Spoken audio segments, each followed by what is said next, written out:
Good evening! Magandang gabi po sa ating mga tagapakinig at tagamasid.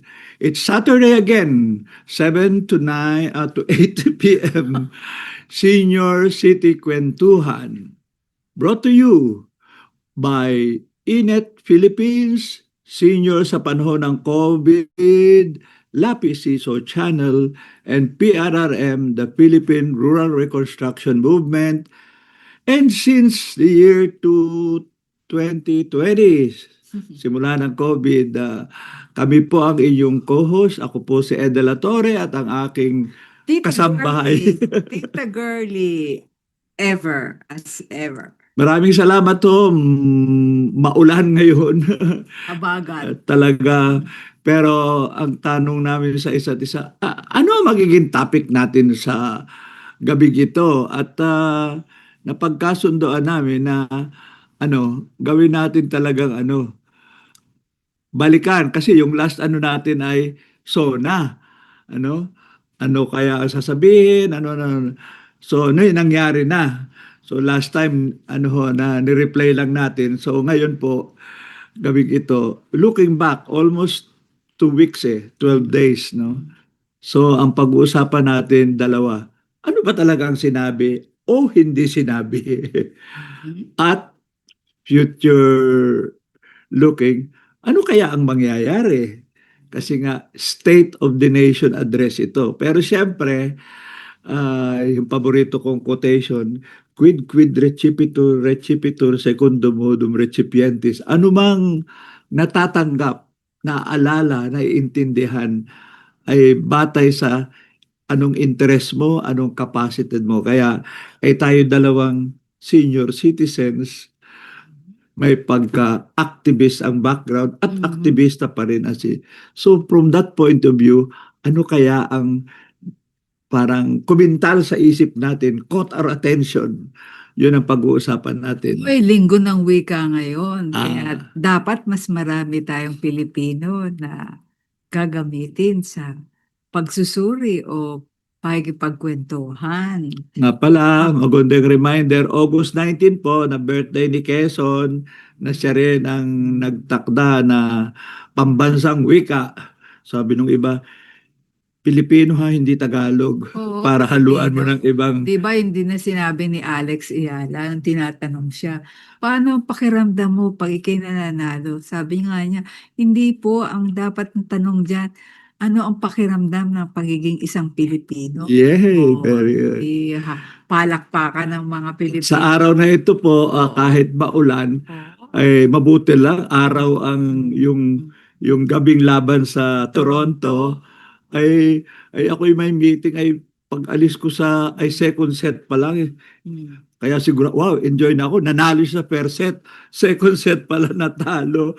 Tapos nakahabol at nabawi sa third set. So, mamaya Yan sa SONA, binanggit ka ni yan, BBM correct. Oh, na at least, kailangan meron na tayong pagpapahalaga sa atleta, sa ating mga kabataan na mahalaga ang pag-aaral ng iba't ibang klaseng sports.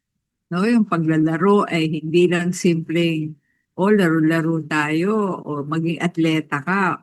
Hindi lang yan simpleng patintero, kundi kailangan habang bata pa ay hinuhubog na natin ang ating mga kapwa Pilipino sa kahalagahan ng pagsali sa iba't ibang larangan ng paglalaro o atleta or at saka sports. sa rami-raming na Mm. posting sa Facebook Oo, at sa oo, Twitter oo. at sa Reels, nakita mo ng sentimiento na sa raming problema ng Pilipinas, locally and internationally, ay, tumang-tuwa sila, may bright spot. At hindi simple, Mm. ah, kasi laging panalo, kundi pinaghirapan, lumalaban. Pero ang maganda, hindi sunod-sunod kayo ng panalo, hindi laging try pero natalo. So, on that hopeful note, Ganyan ba dapat ang ating ituro sa ating mga kapwa Pilipino na kahit saang larangan dapat may panalo tayo.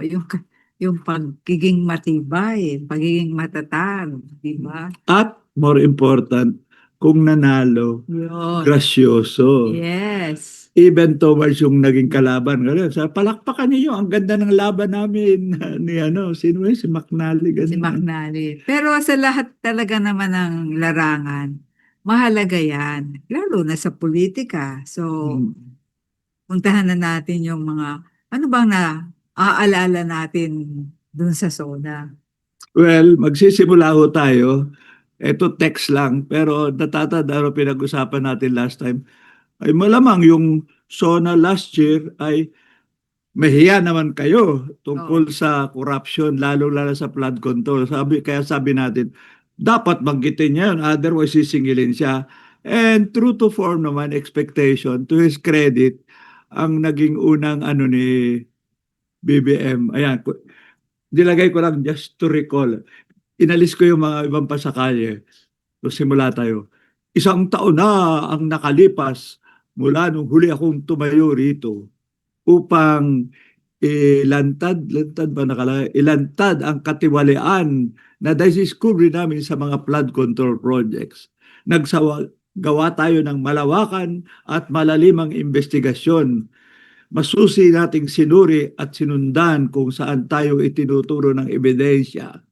Ginawa natin upang punot dulo. Oh, Ginawa natin dapat suriin mula punot. punot dulo.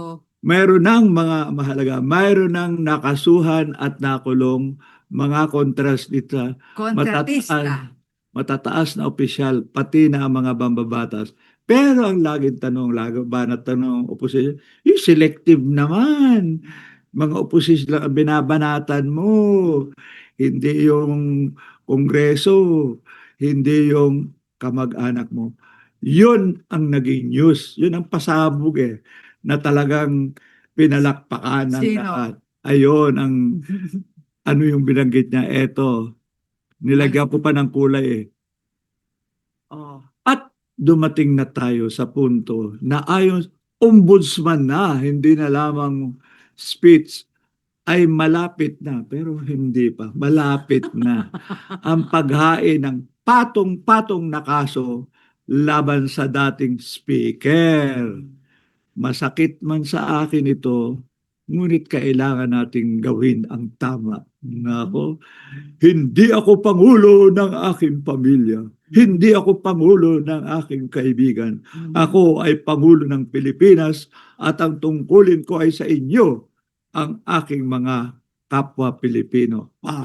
Palakpakan! Totoo kaya yan? Ayun, abangan. Pero ang punto, kasi yun ang unspoken dati na Oh. binabanatan lahat pero hindi mabanatan si Martin Romualdez. Ano? Pero kung malikot ang pag-iisip ko, kasi yung mga Romualdez, sa side ni Imelda Marcos yan. Kay Marcos side. Kasi sa totoo lang, hindi naman Marcos yan. Romualdez yan. At kung naalala natin, nung unang-unang panahon pa, si Imelda Marcos, meron nga siyang puna sa mga Romualdez. Di ba? Ganun ba? Oo, kasi kung sa La Buena de Familia, hindi naman sila dun sa sangay na La Buena de Romualdez. Sila yung mahirap na Romualdez. Hindi itong mayamang Oo, Romualdez. parang kami, halimbawa, ang tatay ko ay, ang nanay niya ay Araneta. Oh, Sabi ko sa nanay ko, aba, mayaman siguro ang tatay natin, ano? Sabi naman ng nanay ko, hindi eh. Kasi yung pangalang Araneta, hindi naman yun mula sa dugo ng mga ninuno ni tatay. Eh, paano nagkaroon ng Araneta ang lola natin? Ganyan. Kasi nga, nung panahon ng Kastila, maraming mga Pilipino natin ang binago ang mga apelyido. Di ba? Eh, ikaw, anong magiting na pangalan ng mga ninuno mo? O, yun. De La Torre. Si Carlos Maria de la Torre, Governor General. Punto pa rin dyan, di ba, pag minsan sinasabi na mas malapot ang dugo ng kamag-anak kaysa sa tubig, blood is thicker than water. Water. Okay. Pero sa panahon na ganito nga, nasukdulan ang pagkaka lubog natin sa korupsyon. Alamak na talaga. Oo, sa baha. Kailan bilang Pangulo, kailangan kang kumilos. Hindi mo na dapat tingnan na, ay, kamag-anak ko yan. Masagasaan ang dapat masagasaan. Ganun. Hindi, hustisya katarungan na ang iyong tinitingnan. So, hindi pwedeng dahil kamag-anak mo yan, eh, hindi mo huhusgahan. Di ba? Pero now, ang Mm. tanong, bago tayo pumunta sa other topic ng SONA, ang tanong ano kaya ang mangyayari? For example, mula nung panahon ng SONA, Mm. mula nun hanggang ngayon, ano ang mga nangyayari? Well, Wala. unang-una, yun na nga, dinala na sa ombudsman ang kaso. Pero sinabing malapit na, pero hindi pa nakahain. At related doon kasi ang sabi nga noon, ang other key tinatarget ay si Saldico na siyang Ways and Means, exemption by how, pero under the speaker, no? At ang recent lumabas na yung pakulo ni na Mike Defensor at ni Attorney Maligod na 18 Marines na nagdala ng mali-maleta ay may mga nagbaligtara na hindi naman totoo yon. At sa accusation naman ng mga ibang position, hindi, sabi ng Morris, kami ay sinuhulan ni na Martin Romualdez para bumaliktad. Ay sabi naman ni Ombudsman na Boyeng Remulla, ay kung bumaliktad sila, ay di kakasuhan namin sila. So hindi pa malinaw kung ano ba talaga ang ebidensyang lumabas at meron bang makukuha sila talagang tetestigo. Paano ba talaga mapapatunayan sa ating hustisya, sa ating institusyon ng ating pamahalaan? Paano ba, kasi sinabi mo, naghain ng patong-patong na kaso. Ano ba ang sequence ng ganyan? Mula sa flood control, hihimayin-himayin. Ano ang connection ng mga male-maleta doon sa flood control? Hindi, ang laging sinasabi ng iba, okay, na may testimony, tapos pinirmahan. Pero maliban doon, ebidensya. Ang pwede, o tawag nila smoking gun. Either may picture o may proof. Eh hanggang ngayon, wala naman, puro pa-video-video na gawa-gawa. In fact, nakakatawa nga, nakulong tuloy ito si Defensor dahil human trafficking, ibang issue pa. Yung ba ang kinulong? Oo, Yung kaso niya, hindi pa yung hindi, yung flood pakulo control. niya para sa flood control. Ang ang malamang kasuhan nila ngayon yung attorney na mga parang dahil lawyer siya, gusto lang ipa-disqualify sa Supreme Court kasi misusing his papel. Siyempre sabi nga nila, pag ikaw ay abogado, you want to defend your client but not at the expense of uh, the justice process. Gagawa ka ng mali-maling sworn statement at pabali-balig ta rin. So parang lumalabas po ngayon kasi ang linya ng oposisyon, lalo sa Senado, lalo yung magkapatid na Cayetano, selective ang laban nyo. Binabanatan lang ninyo ang oposisyon, pero yung inyo kapartido, hindi nyo babanatan. Kaya ang news dito, basically in-address diretsahan ni BBM yan. Sino pang mas malapit sa akin sa gobyerno kundi the speaker? Kakasuhan ko yan. So, kaya sinabi, masakit yan. Kasi sasabihin, parang, pucha, hindi ka marunong kumilala ng kapamilya, ganyan. Pero sabi na, Dating ganyan na halimbawa na pinakamalapit sa Pangulo na kinasuhan at nakulong. Meron ka mang naalalang ganun? Sa panahon, simula tayo, panahon ba ni Quezon o sa panahon ni Rojas o sa panahon ni Garcia o ni FDR, panahon ni Duterte, meron ba siyang nakulong na malapit sa kanya? wala eh. Sabi nga nila, ang kinote nila, ang isang pangulong gumawa ng ganyang speech sa inauguration, si Erap, walang kaibigan, walang kamag-anak. Oh. Ganun. May napakulong ba si Wala. Erap? Kaya sabi nila, ay, napakinggan na namin ganyang linya. Yun na nga. Except ang difference sa SONA ginawa at Ah, inaddress yung hot issue na so, banggitin by name, ano, so sa may, speaker. may ano ba yan? Kung sa weight, Mabigat. matitimbangan ba yan na ano yan, mabigat? Kaya palakpakan Okay. O, sige. palakpakan. Susunod, ano pa? Dun muna. Habang rumaragasa ang mga bagyo at baha dito sa ating bayan, ano pa ang ano, palakas ng ating kalooban? Kasi yun nga nandun tayo sa panahon na ano, 2 taon na lang na titira kay Pangulong BBM. Nasaan ang ating pag-asa? At binanggit nga nila na Mm, malamang ito mm, ang pinakamahalagang SONA. Sa pag mm, next year raw, mm. parang ano na yan, farewell SONA. Uh, uh, Swan Lake ang tawag, Swan Song, Swan hindi, pero at Sona. least ano, kasi, so, Mm, significant naman. mm. Kaya pagkatapos nun, yun ang unang pasabog na may makukulong, may kakasuhan, may makukulong. Pero mahalaga yung binanggit niya. Ano? Kasi nga, may makukuha bang mga ninakaw na pera? Yun ang importante. Na binanggit naman niya, Maibabalik ba ang bilyon-bilyon na ninakaw ni Speaker at ng iba pang mga siguro, kakasuhan? Mm. kukunin ko ang aking kode ko kasi hindi ko maalala 2 weeks ago pa lang yan, di mo na maalala. Sino ba makakalala ng SONA? Yan ang problema natin. Wala na. Ang sinabi niya, magkano ba ang kanilang nakubra na? Kasi hindi ba yung isang taga DPWH isinoli hindi ba? 1 milyon lang ata ang sinuli. Hindi, mga 100. Milyon. Pero ang pinag-uusapan natin ay bilyones Kaya ang tanong Mm. for the record nung SONA, Mm. ano ang sinabi niyang na Ibalik. kuha na ng Oh. gobyerno? Ang alam ko, nakuha na Eto, ng mga sasakyan. halos 25 bilyong piso ang halaga ng mga nabawi o finris ng mga bank accounts. So ano yun? 25 billion pesos. Kahit paano, may significant naman.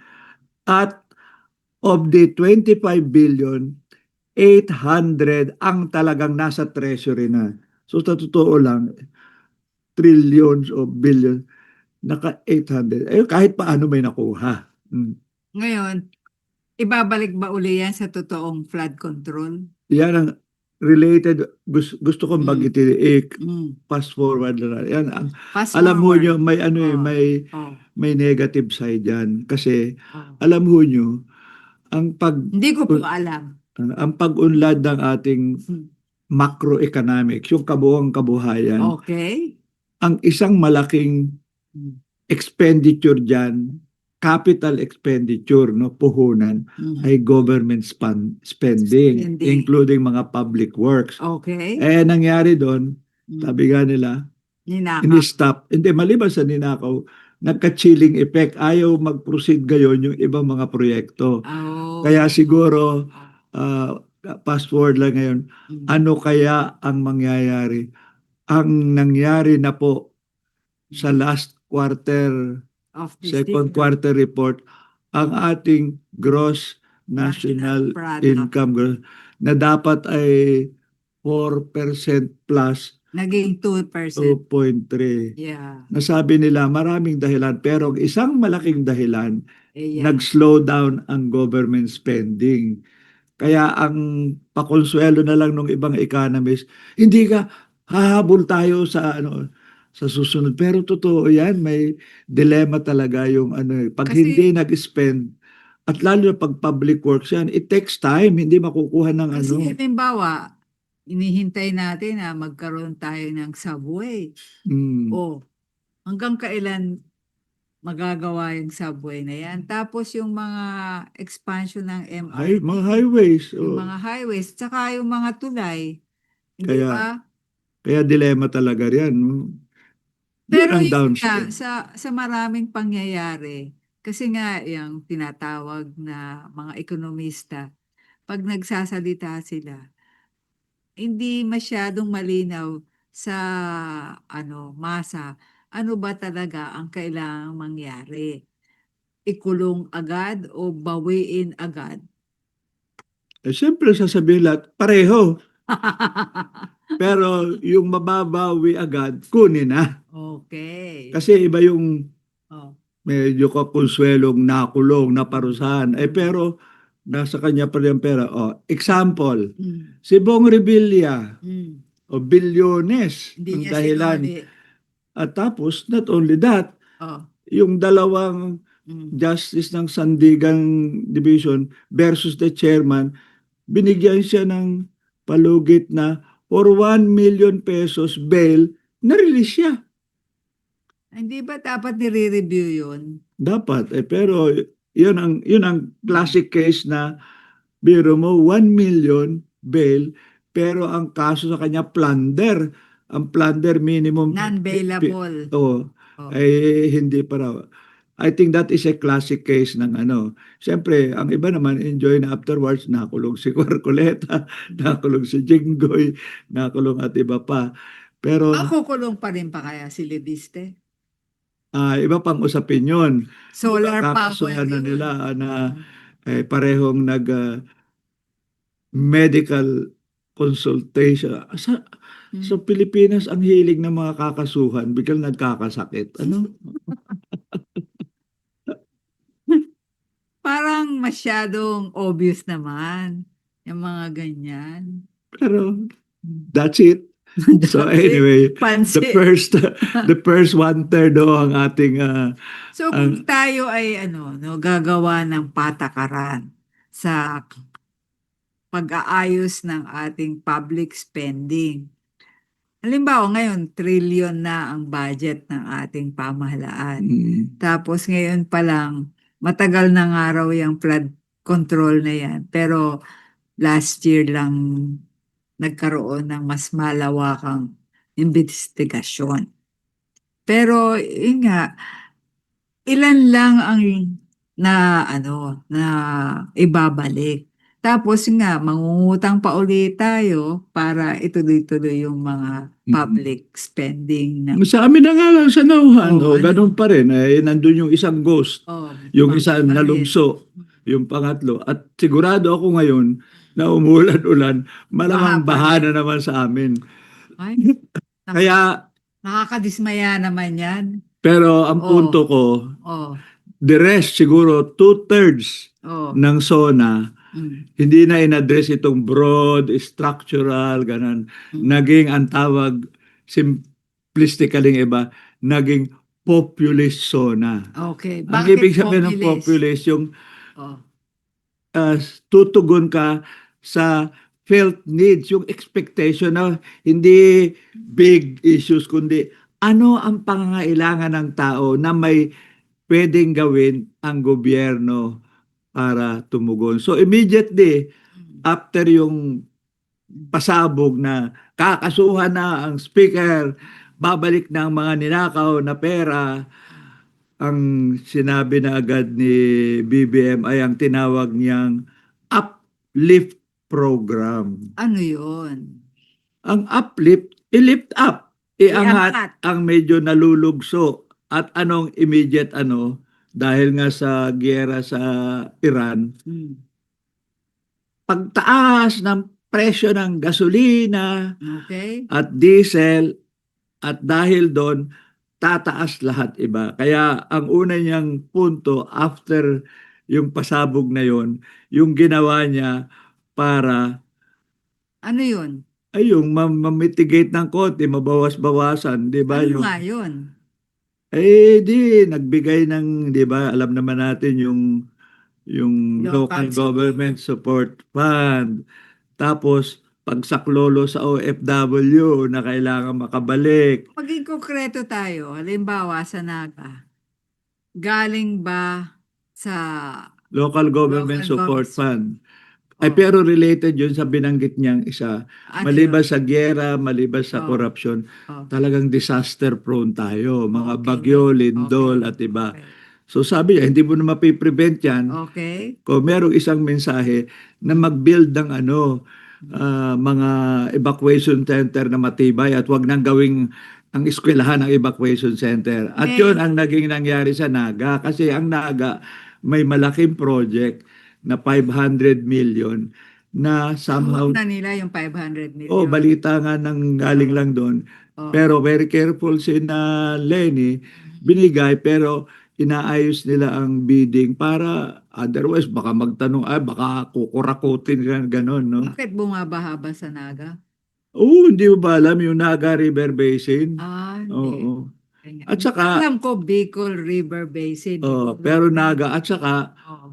ah, flood prone at Hmm. storm prone ang Bicol. Eh Ano ba nagkat mga iba pang syudad na pinag pinagbubuhusan ng tulong? wala akong alam eh. Sorry na lang. Hindi, yun nga, kaya nga natin inihahain sa madla. Kung meron tayong mababantayan Mm. na nagkakaroon na ng paglutas sa ganitong problemang malaki ng marami sa atin ng baha.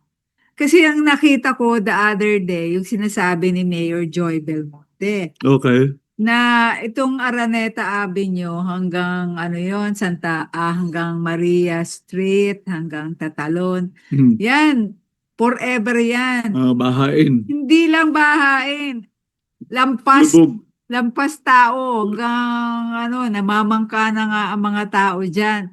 Ngayon, meron na silang ginagawa, mingi nga lang sila ng tulong sa Malacanang, pero sabi ni Mayor Joy, yung pinakita niya, yung water detention ang tawag, ano, Mm. na ano na sila, nasa ilalim na dapat yung mga baha, hindi lang simpleng drainage system. So, nagpakita nga siya ng ano, ng mga example diyan mismo sa Araneta Avenue.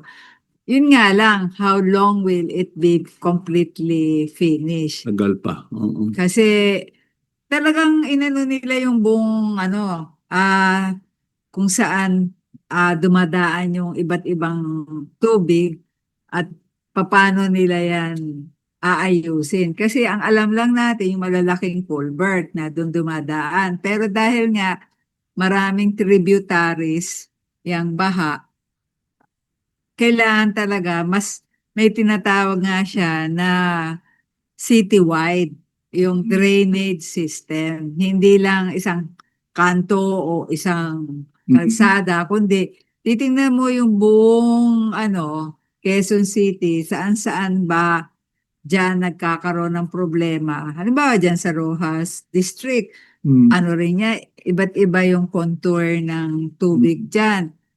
Pero yun nga, at least ngayon nasimula na nila. Pero sabi nga ni Mayor Joy, kailangan pa rin nila ng tulong sa national. Kasi Hindi, oo. yun. Hindi, ang punto ko nga dyan, Mm. na kasi ang salitang flood control naging negative eh. Oo. Kailangan talaga ng flood control. Ang Okay. problema lang una, tunay, hindi ghost. At pangatawag ang disenyo, integrated. Kasi hindi pwedeng pigilan mo rito, bukas naman Oo. dito.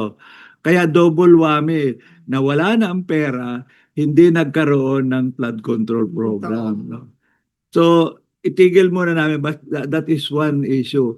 Ang pangalawang malaking issue na tinawag na populist na nakintal sa atin, kasi presyo, gastos, sabi na, ganito na lang, babawasan natin ang taxes. Okay. Na double edge yan, sinabi ko. Siyempre, bilang mas mataas ang tax exemption ng middle class, including us, na middle class.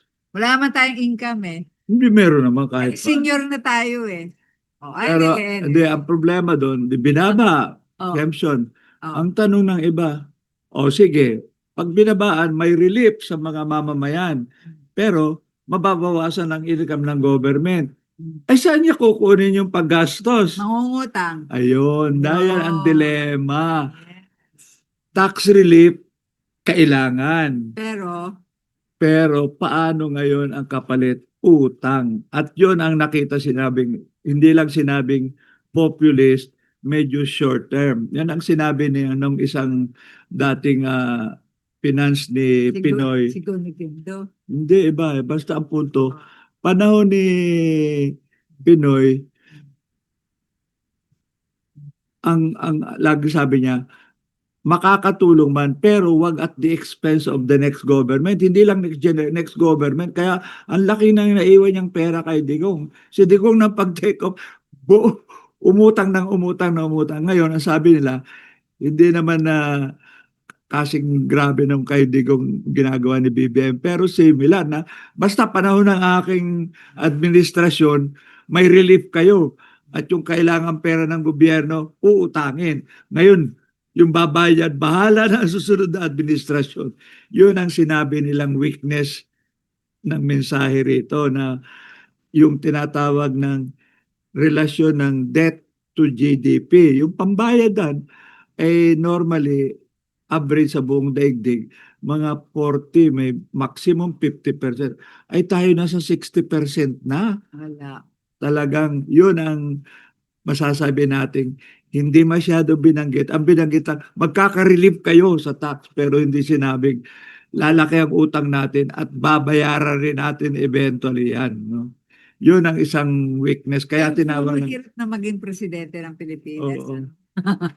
Kaya nga sinabi natin, yung mga iniinganyo na, including si Lenny, sabi niya, gusto ko ba ang sakit ng ulo yan eh.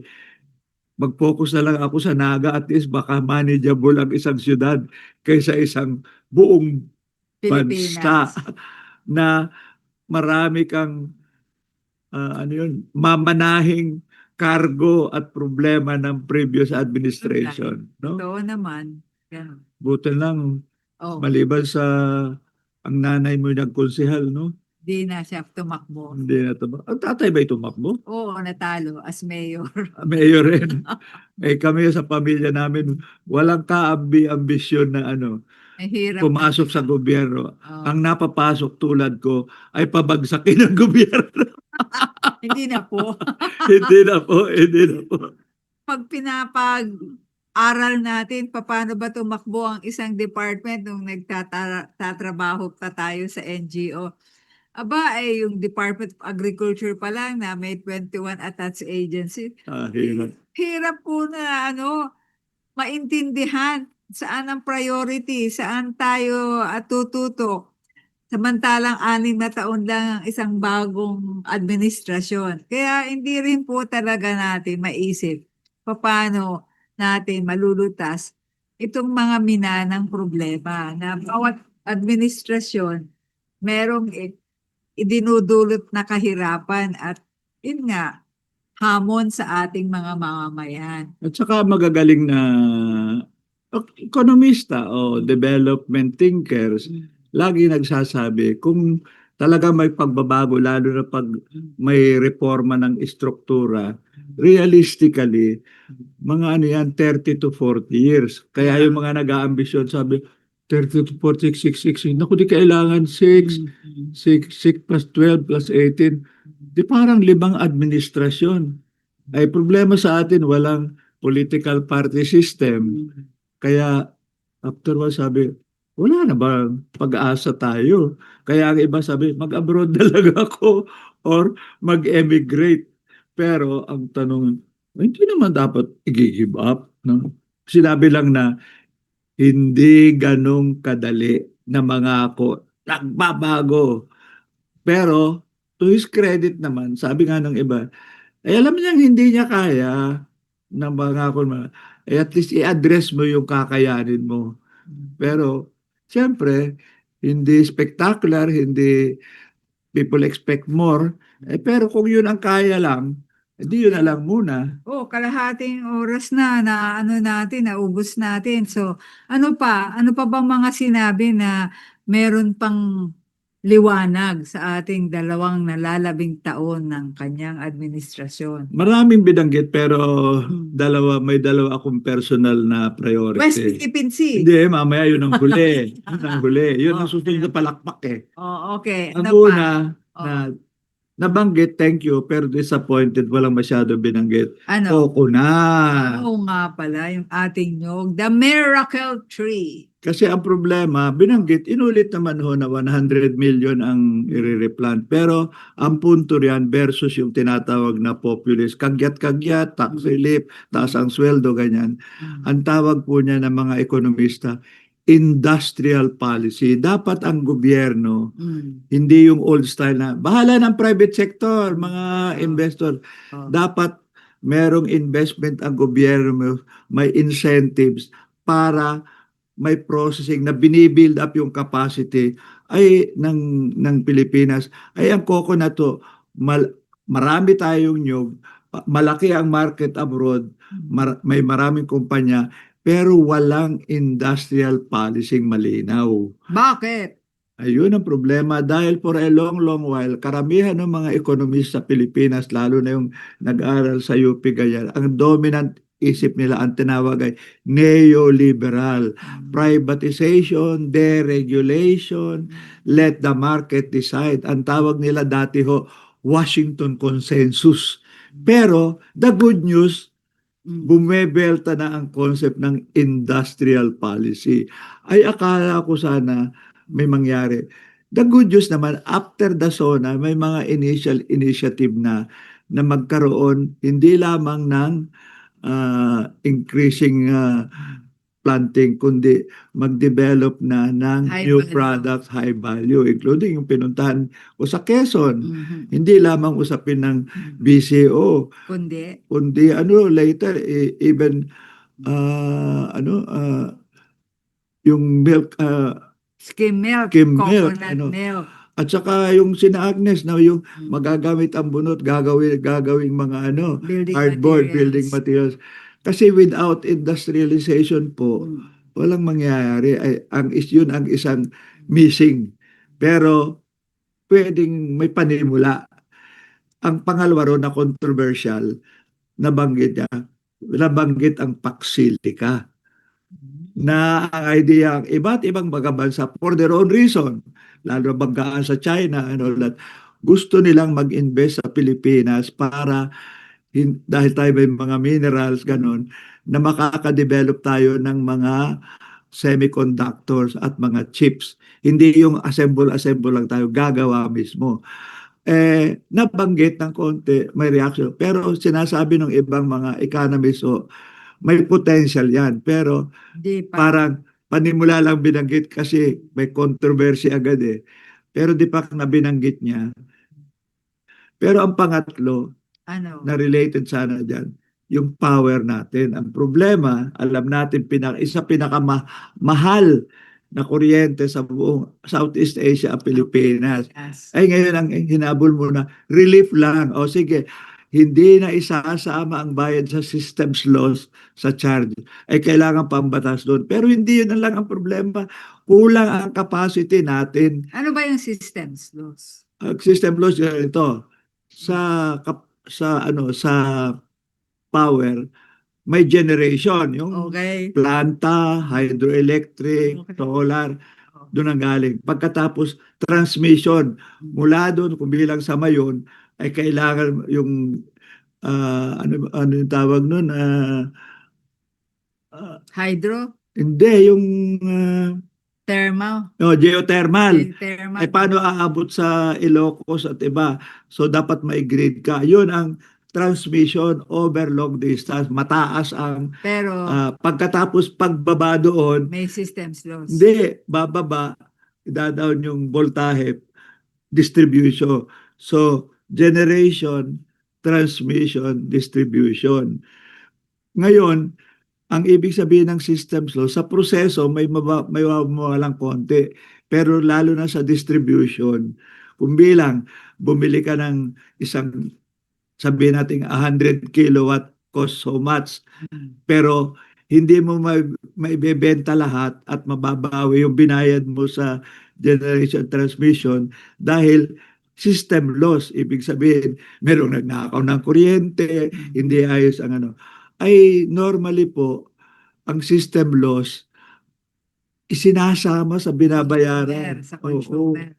Ay Sa Asia as a whole po, Mm. ang average system loss Ay, maximum ay 5%.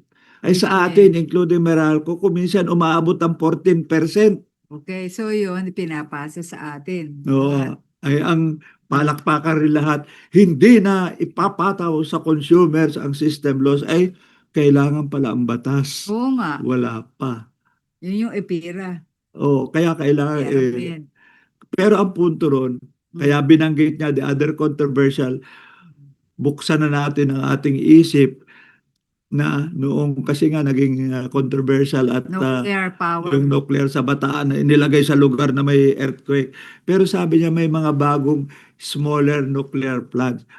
Sinabi lang niya buksan natin ang ating isip. Kasi nga saan manggagaling. Pero the other na mahalaga for all of us, buksan natin ang renewable. Wag namang, Mm. kasi ang Meralco ngayon, gustong ipagbawal kung bilang gusto nating mag-solar, Mm. kailangan ng permiso ng Meralco. Pag, at ang mag-ina na libiste, nakakuha ng franchise na kahit hindi na nagawa, binigyan sila ng Prangkisa prangkisa. for Kaya, 25 years. so, kaya ano talaga, maganda ng idea Mm. na i-hijack pa at gagamitin ng mali. Pero, Mm.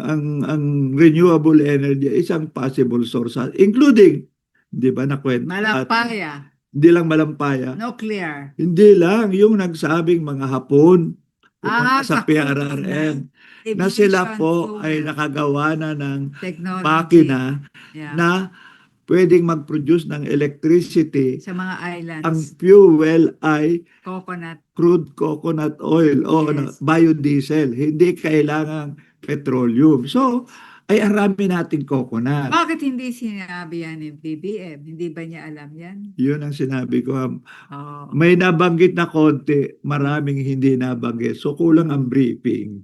Okay. O baka, sabi nga ng iba, Oo. yung mga petrochemical ayaw banggitin Ay, na. dahil nga baka palitan nga sila. Kahit yung 5% na dapat 5% na ang biodiesel sa gasolina, gusto nga lang pigilin pa. Pero meron na tayong pagkukunan. Technology. Pero ang punto na, matagalan yan, hindi mangyayari overnight. Pero kailangan buhay banggitin. pa tayo. Hindi, Kaya. kaya. Kaya yan. In Oo. mga 5 years, kaya yan. Hindi, sabi nung Hapon, 10 years. Pero depende na. Isipin ninyo yan. Uulitin natin. Yung ating miracle tree na coconut. Maraming pagkagamitan yan. At ang number one na na-discover ng mga Hapon, may technology na to convert biodiesel from coconut. At nung una, akala natin ilang percent lang. At saka akala natin pang gasolina na sa Hindi. transport. Pwedeng mag-produce ng Oh. electricity. Yes. Sabi nila, yun ang pangako nila, babalik daw sila para ipaliwanag na yung ating mga iba't ibang isla na dependent on bunker fuel para sa electricity nila, pwede nang gamitin ang coconut oil. Tapos pangalawa ho, nung Mm. binanggit na pwede ring SAP. Ano yung SAP? SAP. Yung pala, Sustainable Aviation Fuel. Kasi sa buong daigdig may green thinking na hindi dapat emission lagi. So lalagyan ng mas vegetable oil. Ang pinakamagandang source pa of sustainable jet engine fuel ay coconut. Yes. Pero medyo malayo na, unahan na tayo dyan. Ang Thailand at Vietnam, meron silang interagency group. Sa atin wala pa, dinidiscuss pang didibatihan. Pero ang punto, nandyan. Ang kakatawa, sabi nga nung Hapon, we have the technology, we have the ideas, we don't have the coconut, you have it. Yes. Tayo naman, we have the coconut, wala naman ang ating technology at walang vision ang ating mga political and economic leaders. So, kasabay ng buhos ng ulan at dilim ng panahon, medyo tempered yung ating hope na may mangyayari. Kaya paborito ko naman, sasabihin mo naman, between honesty and hope. Our Father, please give us our daily hope. Okay. Okay. So, marami pang ibang binanggit. 744 na. Gusto ko ang susunod na banggitin. Paborito ko naman. Which is? Education. Kasi ang Okay. human resource ang pinakala. Mm. May siyempre kanya, may binanggit siya sa early childhood, may binanggit sa DepEd, may binanggit sa higher education. Pero mahabang panggit sa TESDA. Di siyempre, Okay. paborito ko. Director General ng Eh, TESDA. Okay. Kaya, O ano sinabi ni kilig-kilig si Director General kilig- Secretary Kiko Benitez? Kaya nung nagkita kami ni Kiko Oh, Benitez, yung ano? mga staff niya, Oh, sabi, uy, mahaba, ilang paragraph ang mensahe ni BBM tungkol sa TESDA. Allow me to okay. quote from the text. No? Okay. Well, So, unang-una, may saying ngayon, tayo dapat mag-college ka, may diploma. mm, Baliktad ngayon, sabi nila ngayon, mm, skills are the new currency. okay. May idea ka man, wala kang applied, hindi mo may apply practically, hindi ka kikita riyan. Bagamat, maliban ko kayo maging professor na at mag-publish ng libro. Hindi na yun. At saka, ilan lang yun. Sino ba nagsabi doon? Sino ba yung isang British nag-TED Talk na sabi, ang iba ang konsepto, yung utak lang ng tao nandito, wala yung hands, wala yung, ang tingin ng mga profesor, ang katawan ay vehicle lang ng utak. Actually, it's a whole person, including physical skill. Ay, ang sinasabi nila, meron tayong tinatawag na demographic dividend. Marami pang mga bata bukas kayang mag-uwi doon. Hindi kailangang mag-aral lang 4 na taon. Pwedeng 2, 3 taon. Tapos in-apply. Tapos makapag-ipon. Tapos pwede mag-aral uli. At ang susi dyan, hindi lamang DepEd, mahalaga, senior high school, at CHED, ang mahalaga, yung TESDA. At Okay. marami hong binanggit Banggitin mo. banggitin ko na nga. Oh, Abot kaya? hindi, ito Ano sana. yun? Ayan. Ang nagdaang Nagdaang. mga buwan ay nagpaalala sa atin na mahalaga ang reskilling and upskilling ng ating manggagawa. Tapos pangalawa, Ano ang ibig sabihin ng reskilling? Saan ire-reskill ang mga manggagawa? ay kung bilang, di ba dati, Mm. dati typist, Oh, ngayon kailangan na digital. bago na. O kailangan na yung sa BPO. Mm. Ngayon may AI na. Mhm. So mga ganun, reskilling at upskilling. Ano yung upskilling? Ay mas mataas na skill. Pupunta ka sa space? Gelo naman ho. Binanggit nga na magra-rocket wala kagayan, pero iba ho yun. Maglo-launch lang naman rocket yun. Hindi, dapat naman may kaunting science fiction. Pero ang binanggit rito, Oh. kinontest nga ng iba kasi Oh. alam mo no, Ano yung binanggit muna? Mamaya na yung kinontent. na ang nag-train ng Tibet, Ay, technical vocational education at yung TechVoc, 81% ang nape-play sa trabaho. yun. Ay compared mo yung nakatapos ho ng college degree, wala pang 18% ang nakakakuha ng trabaho sa kanyang pinag-aralan. Samantalang yung Tibet, 81%. So, nagtanong, sigurado ka? Paano yun nalaman yan? Pero nga. binanggit eh. Paano nga? Hindi ko alam. Scientific basis ng data? Yeah, it's supposed to be survey. Kasi nga sa totoo lang, alam ko, like for example, yung Gokongwei Brothers Foundation, marami mga engineers doon, nag-aaral pa ng TechVoc dahil wala silang practical skill. Okay. No?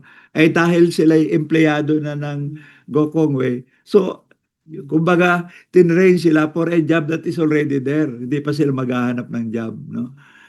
Ito nga yung sinasabi ng mga nasa Don Bosco. Yun. Oh, hindi ba state of automotive hindi lang simple. At saka ang punto nila, tinatawag ladderized. Magsisimula ka muna, electrical installation, maintenance. Pero pagkatas umipon, magiging engineer. Pwede pa ganun eh. Ano yung mga nakita mo, sabi mo nga na digitally, very advanced na yung nasa central office sa Taguig. Sa totoo nga lang Oh. pag tinanong nyo, hindi ko papapaliwanag ko. mechatronics. Ano yun? Mechanical, electrical, electronic. Sabay-sabay yung tatlo. Diyos ko po. Na matututuhan ng ating mga O ang kabataan. tawag doon, mechatronic. Gano'ng katagal mo yun makukuha? Ang mechatronic, pag Oh. techbook, Mm. kaya maximum 3, but yung mas simpler, kayang 1 year kuha mo. Ibig sabihin, kung graduate ka ng senior high school, pwede ka na dumiretso Oo. dito. Mag-aaral ka for mga 1 year. Megatronic, Mechatronic, mechanical, electrical, at at electronic. electronics. So, parang kang si ano yan, Iron Man. Makakagawa ka ng mga iba't ibang klaseng Pero for sasakyan. us, Oh. kasi hindi naman tayo mareho magaling technical, pero sinabi lang lahat Oh. ang bagong thinking also, Mm. kailangan tinatawag na 21st century skills. Hindi lamang yung mechanical, kahit mechatronic. Oh. Dapat creative thinking, critical thinking, how to collaborate with others. Hindi pwedeng solo biyahe. Mhm. So, at least may papel pa tayo kasi marunong man tayo. Kung hindi skill, paano mag-isip, paano maging creative, and above all, yung paano mag-collaborate. Kasi sabi nila, bihira na ngayon ang industry na solo biyaheng especially. You have to collaborate. Kasi walang pwedeng alam ang lahat. Para bagang Ikaw, anong alam mong lahat? paano makibagay kay Gerly. Punta na tayo sa Minutes. ano. Ano na yung final? Yan, itong kung may pasabog sa una, pasabog sa huli naman. Without referring diretsahan sa China, sa geopolitics, sinabi niya, Let's Philippine Sea. a common threat lies before us, directed against our dignity and self-respect as a people. Of late, our very humanity has been called, kasi ginawan tayo ng unggoy raw tayo, sabi ng China. Let us remind our friends and our detractors, Filipinos, ito na medyo OA ng konti, pero Tagalogin mo. di mamaya na lang. Paalahanin natin ang ating mga kaibigan at mga Hindi, mamaya meron Tagalog ko naman. okay. Ito muna ang English. Filipinos are a noble, kind, gracious, and great race. Beautiful race. We are not greedy. And we are not racist. Pag lumalaban tayo sa maligyawan ng Chinese government, hindi anti-Chinese. Bagamat marami Pilipino, medyo anti-ano rin. And more important, we are not liars. Liar, liar. We are respectful and we are dignified. But we are Filipinos and we do not yield. Tapos, pagkatapos nun, yung tinagalog na sa next paragraph. Nasaan? To, Okay. Pilipino sa diwa, Okay. Pilipino sa dugo, Okay. manaig nawa ang pagkakaisa at pagmamahal natin sa inang bayan at sa kapwa Pilipino. Sa bagay na ito, hindi tayo magkakatunggali. Sa ibang bagay, magkatunggali tayo. Tayo ay magkakabigkis tulad ng ating pinamala sa ating buong kasaysayan. Sa mga pang-aalipusta, hindi tayo matitinag. Sa manlulupig, hindi tayo pasisiil. Yun talagang nag-resonate talaga. Spontaneous yung tindig ng tao kasi national anthem sa manlulupig, di ka pasisiil. So sa akin, well, okay, style yan, but I think he really meant it. Kasi ipit ka talaga. Ayaw mo naman magkagera. Talo naman tayo kung gera. Ay alam naman tutupi ka na lang o gano'n. Kaya sinabi, at least we will not yield, Kaya na-capture niya yung yung sentimento. But immediately, afterward, mo nangyari, lalo tayong hinaras pa ng China sa Masinloc. Tapos recently, sa tingin nila, pakulo ng China yun, kunwari raw, may mga Pilipino naglagay ng kabaong at nilagyan ng picture ng Chinese foreign minister. Sabi ng iba, tawag doon, false flag, pinapalabas na may mga Pilipino na gustong i-provoke ang China para Ang China may mag-excuse na mag-protest at banatan tayo. Kaya ako personally, nagwo-worry ako na pag nagde-develop na yung ganyang attitude ng Pilipino, baka sabihin ng China, kailangan yatang turuan ng leksyon ng mga ito. Yun ang worry ko personally. Ano? Kaya naman, other than that, and siyempre kasama po tayo sa atin ito, West Philippine Sea, atin ito. Sabi ko kay Girlie, magtatapos tayo in our last 5 minutes na i-feature natin si Alex Ayala. Ayan, para feel good ang ating ano ngayon. Kasi nga, this morning, oh, nanalo na second round na sa Toronto. Bagamat hirap, panalo sa first set, talo sa second set, git-gitan sa last set, na-injure pa siya. Pero, panalo. Pero, more important, sabi nga ng ibang mga nagsusulat, she represents yung what we want to be. Not all of us are like that. Na iba pag nanalo so yabang. O ganun. Parang siya hindi naman pa-humble effect na hindi, nahirapan ako pero natuto ako at nakaya ko. I think yung character, pero alam ng lahat, hindi naman nangyaring biglaan niyang overnight. Nagtrabahong matagal yan, nag-training at paulit. At maraming talo, pero sige pa rin, sige pa rin.